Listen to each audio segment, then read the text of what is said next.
اور آج کے دور میں تو دعا کرو اللہ ہر مسلمان کے گھرانے کو عزت کو محفوظ رکھے. آمین. کبھی سنا تھا آپ نے کہ بچوں کو اغوا کیا جائے؟ کبھی سنا تھا آپ نے کہ معصوم بچے 5 سال 6 سال 8 سال اغوا کر کے ان کے گردے نکال کے بیچ دیتے ہیں؟ انا للہ و انا الیہ راجعون. کبھی آپ نے یہ بات سنی تھی کہ مسلمان ہوٹلوں پہ اپنے مسلمان بھائیوں پہ گدھے کے گوشت کھلائیں گے؟ کبھی آپ نے سنا تھا کہ مسلمان ملک میں مسلمان لوگ جو ہیں وہ کتے کا گوشت کھلائیں گے؟ انا للہ و انا الیہ. دیکھیں آپ حیران ہوں گے. میں امریکہ میں تھا اور جا رہا تھا کینیڈا کی طرف، تو چونکہ ہم دوست زیادہ تھے میں نے کہا بھائی جہاز پہ خرچہ زیادہ ہوگا تو ہم نے بائی روڈ سفر کرنے کو اختیار کیا. الحمدللہ بڑی بڑی گاڑیاں تھیں. تو بہرحال ایک جگہ مطر نواز کے لیے وہ ایک یعنی کنٹین شاپ تھا، لیکن وہ جو وضو کرنے کی جگہ تھی نا وہ بند تھی. اس میں کچھ کام ہو رہا تھا تو واش روم کا پورا ایریا انہوں نے بند کیا تھا. میرے وہ بیٹے بنے ہوئے ہیں عبدالوحید، اور ان کو میں نے کہا کہ وہاں وہ جو دکان تھی نا بڑی، اس میں 2 لڑکیاں کھڑی تھیں. میں نے کہا یہ تو انگریزی بولتی ہے، مجھے تو آتی نہیں. ان کو کہو اگر ہمیں اجازت دے دیں تو ہم ان کا واش روم استعمال کر لیں، وضو کر لیں اور یہاں اندر کھڑے ہو کے نماز پڑھ لیں. کیوں باہر تو سردی ہے، مر جائیں گے. تو انہوں نے کہا بالکل کوئی مسئلہ ہی نہیں.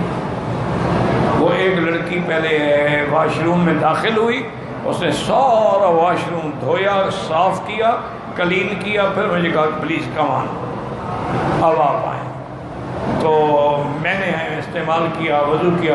پھر انہوں نے یہ جو بڑی بڑی کاغذ والی یہ ہوتے ہیں نا جیسے سفرے کے لیے نیچے بچھاتے ہیں، تو وہ رول جو تھا نا جو سارا درمیان بچھا، پوری صف کی جگہ بن گئی. بہرحال ہم نے نماز پڑھی. تو میں نے عبدالوحید سے کہا بھی ان لوگوں نے ہمارے ساتھ بڑی مہربانی کی ہے، تو ہم ان کو کوئی بدلہ تو نہیں دے سکتے. ایسا کریں گے ان کے سٹور سے کچھ چیزیں خرید لو، کچھ تو فائدہ ہو نا ان کو. پڑھ کے دیکھتے جاؤ بسکٹ جو ہیں کہ کریم جس میں نہ ہو، اگر کریم ہو تو ویجیٹیبل ہو، اینیمل نہ ہو، اور کوئی چیز ایسی چیزیں خرید لو تاکہ ان کو فائدہ ہو جائے. اور ان سے یہ بھی کہو کہ اگر یہ ہمیں چائے یا کافی بنا کے پلائیں، تاکہ مقصد میرا یہ تھا کہ ان کو ہم کچھ پیسے دیں. وہ ایسے تو نہ لیتی نا.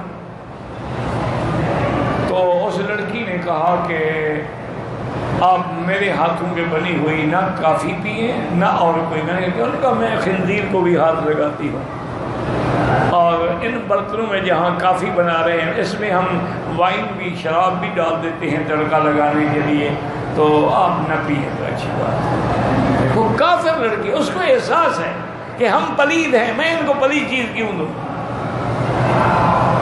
تو میں نے کہا انہوں نے کہا مجھے بھی پتہ ہے آپ کو ضرورت نہیں ہے سامان کی، آپ مجھ پر اس چیز کا بدلہ دینا چاہتے ہیں، میرے لیے دعا کر دو.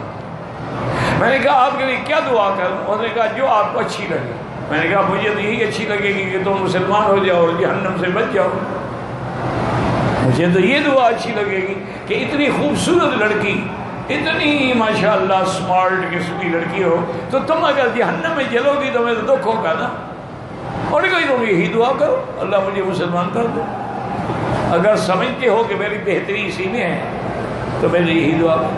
کافر اتنا خیال کر رہا ہے کہ میرے ہاتھ گندے نہ لگے مسلمان کے لیے، اور ہمیں یہ کتے پکا کے کھلا رہے ہیں. یہ کون سے مسلمان ہیں جناب؟ خود فیصلہ کریں ٹھنڈے دل سے. اسکول میں آ کے، کالج میں آ کے، کیڈٹ کالج میں آ کے حملہ کر کے معصوم بچوں کو اڑا دینا، حملہ کر کے پتہ ہے کہ وہ بیچارے لاشیں لے کے زخمی لے کے ہسپتال آئیں گے، ہسپتال پہلے کھڑے ہوئے ہیں، وہاں آ کے پھر دھماکہ کر دینا، یہ مسلمان ہے؟ میں تو بھائی نہیں مانتا. اچھی بات،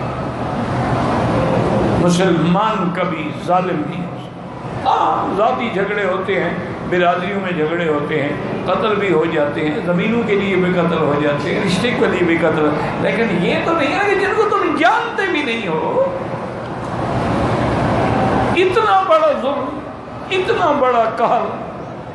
بہرحال یاد رکھو کہ نہ سمجھو گے تو مٹ جاؤ گے اے ہندوستان والوں، تمہاری داستان تک بھی نہ ہوگی داستان. اگر اب بھی تم نے اتفاق نہ کیا، اب بھی تم نے اپنی اپنی ڈفلیاں اور ڈگریاں ڈگڈگی بجائے رکھی، تو یاد رکھو تمہیں بھی کچھ نہیں ملے گا. ساری دنیا کے اختلافات بھول جاؤ اور سارے سر پکڑ کے بیٹھ جاؤ اور اصل مجرم کو ڈھونڈو کہ اصل مجرم کون ہے. جب تک یہ نہیں کرو گے یہ نہیں روک سکتے. وہ تو کرائے والے لوگ ہیں نا جی، 20 لاکھ لیا دھماکہ کر دیا، 50 لاکھ لیا ایک اور کر دیا. یہ تو سارے بکے ہوئے لوگ ہیں.